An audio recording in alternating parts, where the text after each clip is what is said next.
ভারতীয়দের এজেন্ডা যেভাবে রয়ের মাধ্যমে বাস্তবায়ন করতে যাচ্ছে এবং তাদের যে এজেন্টগুলো আছে তাদের মূল উৎপাদন করতে হবে।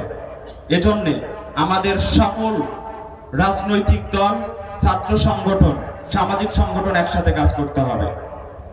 আমরা যদি 2024-এর পর আমাদের যে নতুন দ্বার উন্মোচিত হয়েছে বাংলাদেশকে গড়া, আমরা যদি এটা করতে না পারি, ভারতীয় আধিপত্যবাদকে যদি আমরা ঠেকাতে না পারি, আমরা আর ঘুরে দাঁড়াতে পারবো না।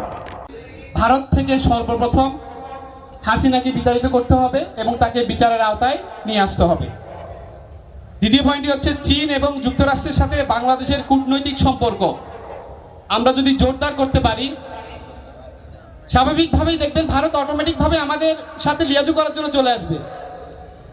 কারণ ভারতের সাথে আমাদের যে ব্যবসায়িক এবং ভূ রাজনৈতিক সম্পর্ক, আমরা যদি চীনের সাথে এবং আমরা যদি যুক্তরাষ্ট্রের সাথে সম্পর্ক উন্নয়নে যদি আমরা একটু পদক্ষেপ নেই, তাহলে ভারত অনায়াসে আমাদের সাথে চলে আসবে।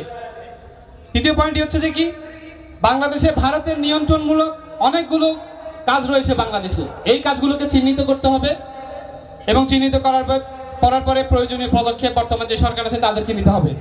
আমরা ভারতের রাজনৈতিক প্রেতাত্মাদেরকে বিতাড়িত করতে সক্ষম হয়েছে, কিন্তু তাদের যে সাংস্কৃতিক প্রেতাত্মা আছে তাদেরকেও যদি আমরা বিতাড়িত করতে চাই, তাদেরকেও যদি আমরা এই দেশ থেকে অপসারণ করতে চাই, তাহলে আমাদের সরকার থেকে শুরু করে আমাদের জনগণ, আমাদের প্রত্যেকটা মহলকে কাঁধে হাত রেখে, কাঁধে কাঁধ রেখে আমাদেরকে ভারতীয় সাংস্কৃতিক আধিপত্যও এই দেশ থেকে বিতাড়িত করতে হবে।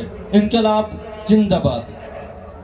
বিএনপি, জামাত সহ অন্যান্য দল যখন আওয়ামী লীগের অধীনে নির্বাচনে যেতে চায়নি, তখন ভারতের পররাষ্ট্র সচিব এসে বিএনপিকে অনুরোধ করেছিল নির্বাচনে যাওয়ার জন্য।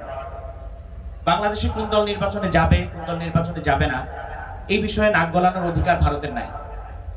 ঠিক তখন থেকেই স্পষ্ট হয়ে গিয়েছিল যে বাংলাদেশে নির্বাচনের নামে, কখনো রাতের নির্বাচন, কখনো ডামি নির্বাচনের নামে আমাদের সাথে যে উপহাস করা হয়েছে, সেটা শুধুই মাত্র ভারতের একটা নাট্যমঞ্চ ছিল।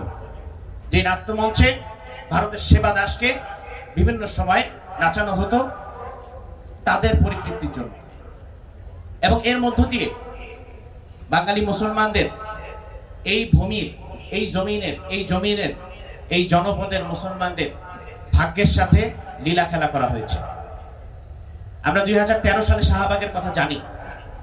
যেই শাহবাগ থেকে ফ্যাসিবাদের প্রতিধ্বনি হয়েছিল, সেই শাহবাগের বিরুদ্ধে যত মানুষ, যত বুদ্ধিজীবী, যত উলামা ইকরাম পক্ষে কথা বলেছেন, তাদের পরিণতির কথা আমরা ভুলে যাইনি। আমরা আজকে সংস্কারের কথা এই জন্য বলছি, যদি পিসফুল পাওয়ার ট্রানজিশনের কোনো স্পষ্ট প্রস্তাবনা এখন পর্যন্ত না আসে, তাহলে আবারও যখন কোনো সরকার ক্ষমতায় আসবে, সেটা যেই সরকারই আসুক, আমরা আবারও একটি 24 দেখতে পাবো। কিন্তু আমরা চাই না হাজারো রক্তের উপর দাঁড়িয়ে যে দায়িত্ব সরকার নিয়েছে, আবারও এমন কোন দলের কাছে ক্ষমতা যাক যেই দলের তার তৃণমূলের নেতৃবৃন্দ এবং কর্মীদের নিয়ন্ত্রণের ক্ষমতা নেই।